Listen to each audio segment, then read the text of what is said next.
Hello and welcome to The Excerpt. I'm Dana Taylor. Who is 2024's Artist of the Year? We all have our favorites, but you may recall Apple giving the early nod to Billie Eilish. The longest-running #1 song of the year, that would be a bar song, Tipsy by Shaboozey. It's not only the longest-running #1 song of the year, but also of the decade.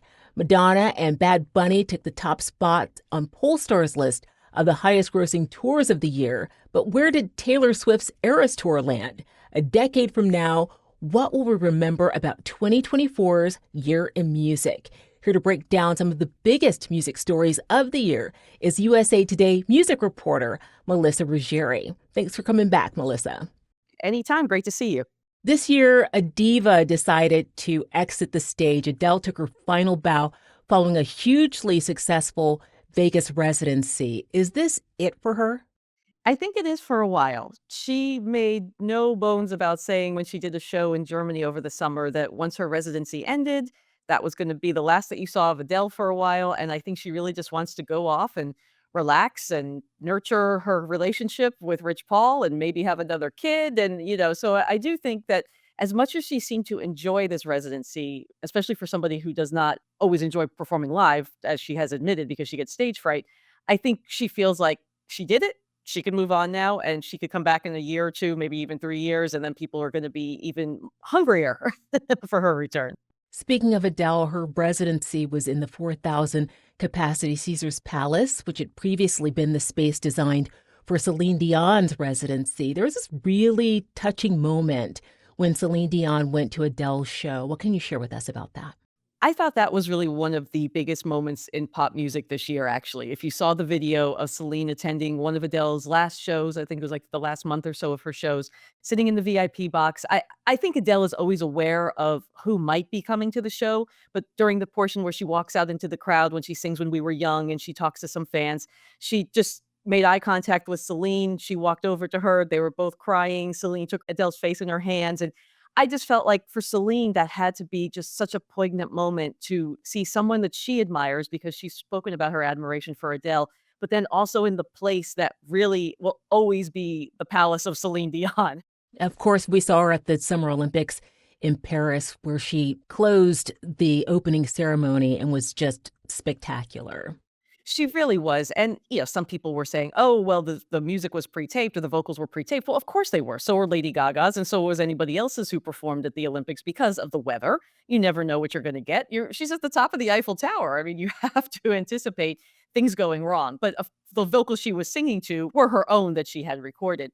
And that coupled with the documentary that she released this year, where you really saw the effects of the stiff person syndrome that she's been suffering from for years. She actually has one of the attacks on camera. The camera crew just happened to be there when it happened. And when she saw the final cut, she said, do not take that out. I want people to see what this is like. And it's so heartbreaking to see just the way she's literally paralyzed, both, in body, her voice, she can't speak.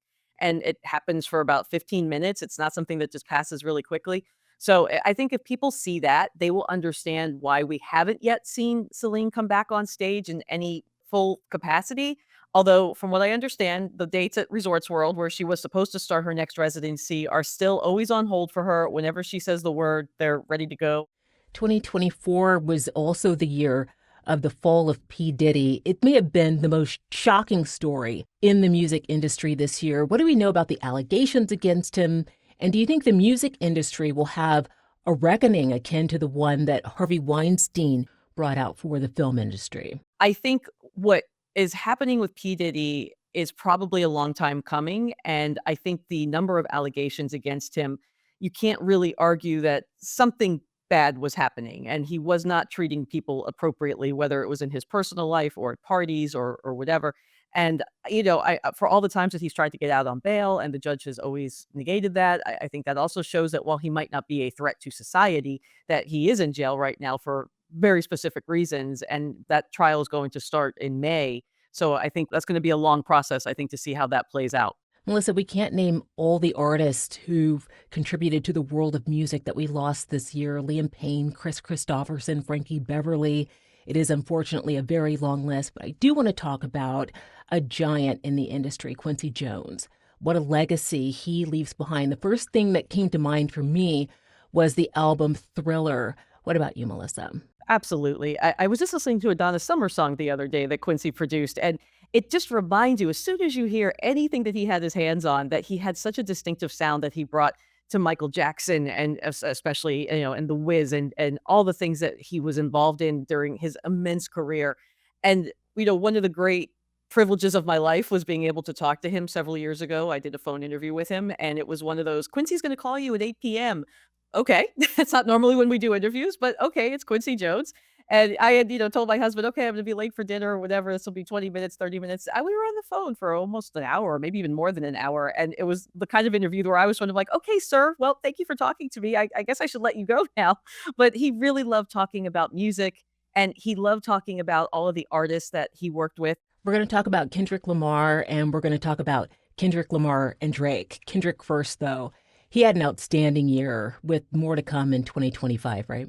Sure does. He has the Grammy nominations. He has the Super Bowl performance. He just dropped a new album, a surprise album a couple of weeks ago. Kendrick is such an interesting guy because he really does things on his own terms. And there aren't a lot of people in the industry who are able to do that. But I guess when you've won a Pulitzer Prize and you're renowned as one of the greatest rappers of your generation, then you're able to do that. And Kendrick takes, full advantage of that as he of course should. But when he was announced as a Super Bowl halftime performance, there were differing camps on that because I think a lot of people who don't follow the rap industry really weren't sure who he was and are thinking, is he mainstream enough to carry off a Super Bowl performance? And my argument was, yeah, this is a guy who's the biggest in his field and he absolutely deserves to have that platform. And I think he's going to surprise a lot of people, especially when they not only see what he could do, but when they hear what he can do. Because when you listen to his lyrics, that's what sets him apart from everybody else because the guy is just so smart and so clever and his wordplay is tremendous. And you hear that on every song that he does. So I'm looking forward to seeing what he's going to put together production wise, at least for the Super Bowl show. I mentioned this musical beef, a rap battle between Drake and Kendrick Lamar. Out of that came this massive hit from Kendrick, a song basically dissing Drake called Not Like Us. Drake is taking legal action, but it doesn't have anything to do with the content of the song. What's going on there? It's such a crazy story. It's been going on all year. It started in the spring of this year. And actually the Kendrick and Drake beef goes back to 2013. So they've always had issues, you could say, with each other. But then for some reason, earlier this year, about March, April, they started trading diss tracks basically. And they escalated in their intensity of what they were accusing the other of doing. So I mean, these are two guys who clearly do not like each other. And in Not Like Us, Kendrick does make some references to Drake being, someone who likes young girls, like illegally young girls and, things like that. So Drake, obviously upset about this, he is now suing Universal Music Group, which is the umbrella company of both of their record labels. So they both belong under the UMG umbrella.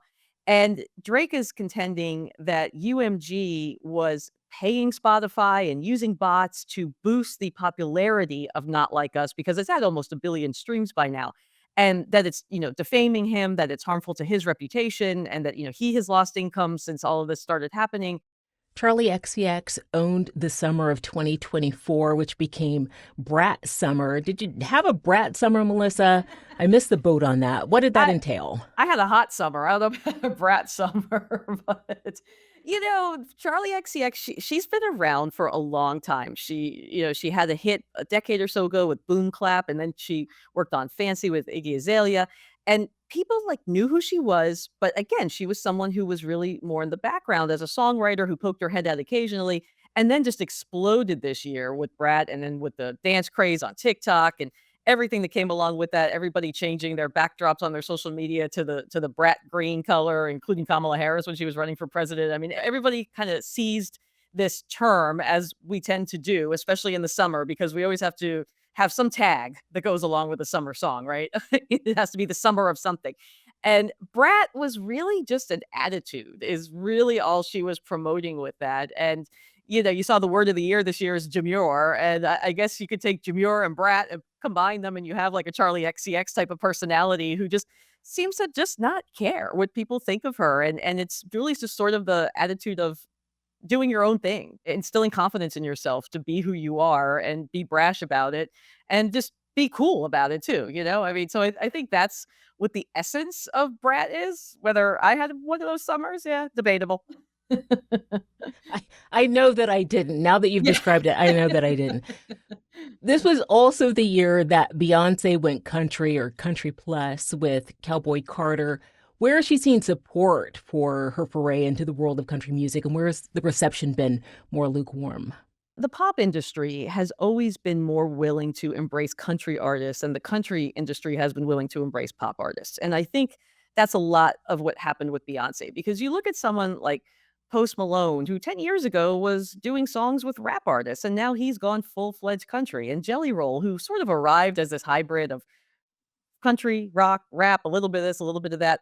And they seem to be fine doing whatever they do. But for some reason with Beyonce, and I've heard some people in the country industry say, well, she proclaims right off the top of that album that this ain't a country album. So if she's saying it's a kind of country album, then why should we in the country community accept it as a country album? But I think those of us who have listened to the album deeper and understand where Beyonce was coming from, yeah, it's not a country album in the vein of, Luke Bryan, but it is a country album when you look at the roots of country music and, where everything came from and some of the artists that she even has on the record with her. And I think the fact that the CMAs just completely shunned her existence in the country realm, and yet the Grammys have given her the most nominations of any artist this year shows you exactly where loyalties lie and who's willing to embrace what. And I do think that this is the year that, or 2025 will be the year that we see Beyonce get her Album of the Year award at the Grammys, because I really don't think there's any way that they can overlook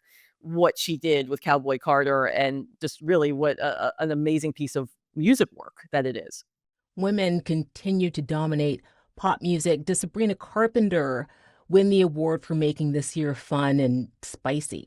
She kinda does, it's really funny when you look back at this year, because not only were women at the forefront for the first time in a very long time, and predominantly so, a lot of them are women who, again, have been around for a while and just sort of broke out this year. I mean, Short and Sweet is the 6th album from Sabrina Carpenter, and, she people knew who she was, especially people who grew up seeing her, on TV, but for the most part, no one really knew that much about her musical background, and she had a couple of minor hits over the years, but yeah, I mean, just the way that that album took off this year, and then, you had Billie Eilish, as you mentioned. I like that album. I think it is fun. She's gotten a ton of hits off of it, and for good reason, because it's just nice, fun, light pop music. But it's also got a little bit of spice to it, like you say, because if you listen to some of the lyrics, that's really what she's getting at. The people, who she doesn't like if you're listening to the lyrics. But for musically wise, it's just a really fun pop record.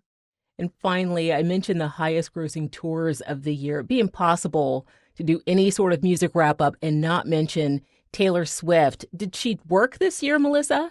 She did a little bit of work, I think we could say Taylor got out of bed and did something. It's amazing what she accomplished since the Eras Tour kicked off in 2023. Every show is almost 3.5 hours long. It is an incredible production. She managed to tweak the show after she released her album in April, the Tortured Poets Department. She needed to add some of those songs to the show. So she was giving fans in the US, when she came back in October, another opportunity to see the show that might be a little bit different than what they may have seen if they caught her in 2023. So the fact that she is always evolving, even in real time, basically. And that's not an easy thing to do with a production like that. And she really does have the highest grossing tour of all time, no question. She doesn't release her numbers to Pollstar like pretty much every other artist does, because she's Taylor and she doesn't have to. I mean, it is an alternate thing. You don't necessarily have to release your tour numbers. But from, reports in economic magazines and Forbes and, some of these places that have really done the math, she's grossed probably more than 700 million just from ticket sales alone. And if you have gone to any of these shows, you know what those merchandise lines look like. She's making probably close to 13, 14 million a night. But that's gross when you take into account what the production costs, her band, her dancers, everything, the setup, the drivers, you got to think about all that too. She's still doing okay. Melissa, Happy New Year, and thanks for being on The Excerpt. Thank you. Same to you. Thanks for watching. I'm Dana Taylor. I'll see you next time.